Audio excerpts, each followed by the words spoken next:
our student who is pursuing a Bachelor of Arts in Social Work. He's in 4th year of study and he will be giving us a spoken word on mental health awareness. Karibu. Sir, thank you. We are living in a generation full of fragile people.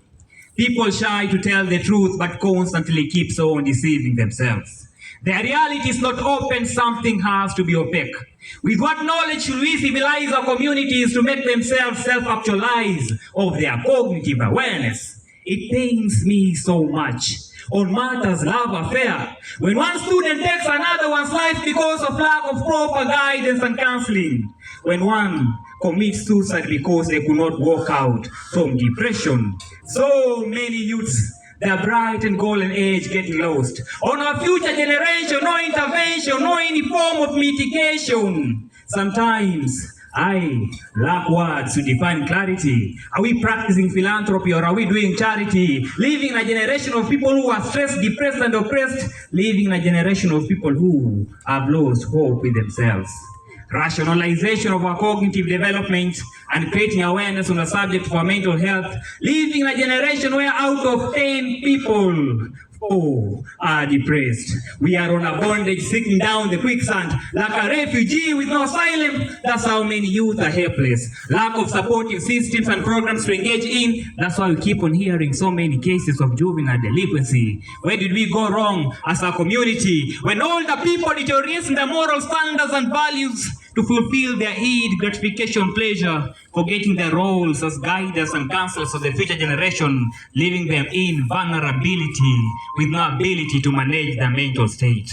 If I was a Scientologist, I would call it psychosomatic illness, because our goal, role, and purpose as human beings to become a clear and which dimension and which laws should we start by accepting the principle of honesty, empathy, confidentiality, and individualism, and solving cases of gender-based violence, insomnia, paranoia, post-traumatic stress disorder, psychopathism, obsessive-compulsive personality disorder, and other disorders, to making sure our mental state is free, to be able to realize our potential, our ability in sustainability. With the current economic status, a lot of people dying from depression. Stress leads to burnout when we lack solutions to the root cause of our problems. When we lack supportive systems to express our inner emotional feelings. When we lack people to trust. It is time to start taking in initiatives as a country in addressing mental illness as a global challenge, in addressing the both intro and interpersonal conflict. It's time to start empowering our future generation with effective knowledge and impact them through guiding and counseling programs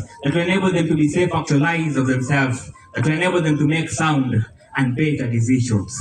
It is so sad when we lack people to empower us, to enable us to see what's great ahead of us. It is time to start educating and disseminating the right information to our young generation that will enable them to be self-actualized on themselves, their potential, so as to channel their energy towards a positive change, because change is inevitable and information is power. You all come think of this. What do you think was going on through the mind of our father who killed his entire family and eventually killing himself?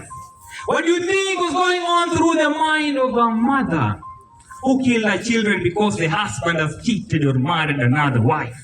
What do you think was going on through the mind of a sister, a daughter who committed suicide because she was heartbroken? What do you think was going on through the mind of a son who shot himself because he was forced to go back to school? What measures should be put in place in addressing these abnormalities and restructuring our thinking patterns? What system should be put in place in addressing early warning symptoms of these challenges? It is time we start checking and looking after our neighbors and friends. It is time to start teaching individuals the importance of opening up, as it is the only way they might get help. It is time we avoid stereotyping and being prejudiced. It is time to start focusing on the good and not always about the bad. It is time to start thinking of building communities full of great people, people who know how to handle and solve their problems amicably. Mental illness is a disease. Mental illness is a challenge. Say no to mental illness. Let us all advocate and champion for mental health, because health is wealth. My name is Teris, Freeler, the beach killer. When I dance, Michael Jackson thriller. Nasinango kabila, naweza nipata bila. Ataka nguvu sina, endurance na contact nayo. Sina. Asante sana Teris. Freeler, makofi mazuri kwake Teris. Freeler.